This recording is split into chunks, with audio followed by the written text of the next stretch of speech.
Привет, друзья! Сегодня мы готовим волшебные кули. Кули – слово французское. И мы переходим сразу к делу. То есть мы сегодня готовим очень интересный рыбный салатик. И, конечно, мы поговорим о одном человеке, который имеет к Франции самое непосредственное отношение. Этот человек привнес в русский язык новое слово. Вольно или невольно, но у него получилось добавить в русский язык слово «шаромыжник». Возьмите филе красной рыбы, порежьте его на кусочки, положите в кастрюльку и отправьте вариться. Возьмите пару картошин, почистите их, добавьте к ним 3 яйца и тоже отправьте вариться. Возьмите 2 огурца, очистите их от шкурки, порежьте кубиками и бросьте в блендер.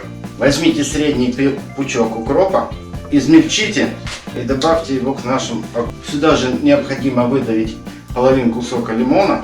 Налейте 50 грамм подсолнечного масла, а это четвертинка нашего граненого стакана, и тщательно все взбейте блендером. Как вы поняли, человек был очень непредсказуем, и одна из питьевых чашек была сделана из известного предсказателя, из черепа известного предсказателя Александра Каллиостро. Перемешанный смузи добавьте пол чайной ложки красного перца и тщательно перемешать. Для детей красный перец можно не добавлять, добавить немножко буквально черного, это большой роли не сыграет.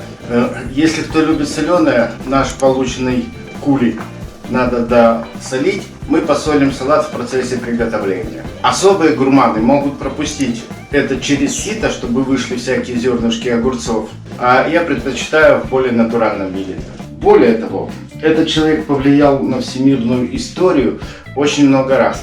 И он является автором бело-красно-зеленого флага Италии. К этому моменту филе уже сварилось, поэтому возьмите его в мисочку и разомните вилкой на мелкие кусочки. Наши яйца порежьте на кубики и добавьте к нашей рыбе. Наша картошка сварилась тоже, и ее тоже надо нарезать кубиками.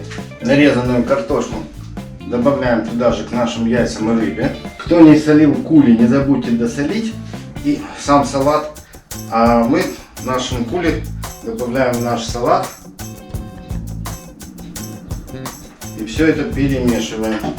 Дайте ему немножко настояться, а сами пока возьмите зеленый лук, нарежьте для украшения. И последняя подсказка на сегодня. Этот человек был настолько уникален, что его именем названа математическая теорема «Коньяк и торт». Вот наш салат кули готов. Его можно подавать как отдельное блюдо, его можно подавать как закуску на стол. А для тех, кто не догадался, сегодня мы говорили о Бонапарте Наполеоне. Всем спасибо, всем пока!